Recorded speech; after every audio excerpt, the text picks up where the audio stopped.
приготовлением... Сейчас. Давай. Ну, а я, дорогие друзья, занимаюсь приготовлением самого, можно сказать, простейшего вида костров походных. Самого простого и самого распространенного, так называемый вид костра шалашиком. Ну, название вы сами, наверное, можете сообразить, вызвано непосредственно его внешним видом.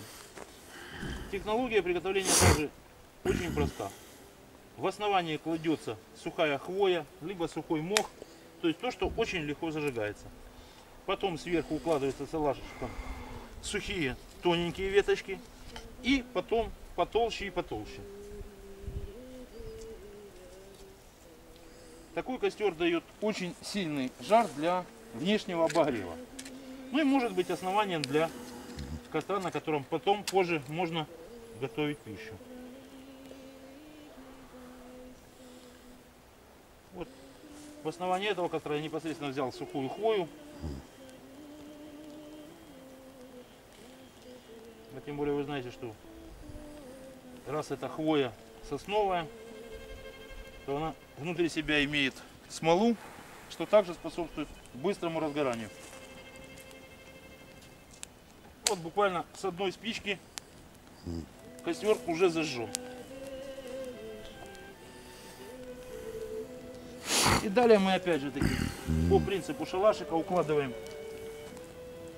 уже более толстые ветки, которые одновременно, если немножко влажные, сейчас прогреваются,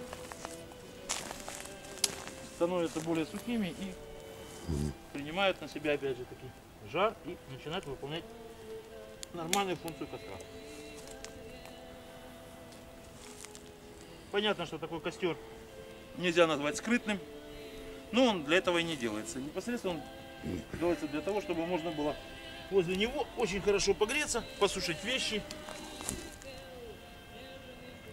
Кстати, над костром Дакота тоже великолепно сушить вещи.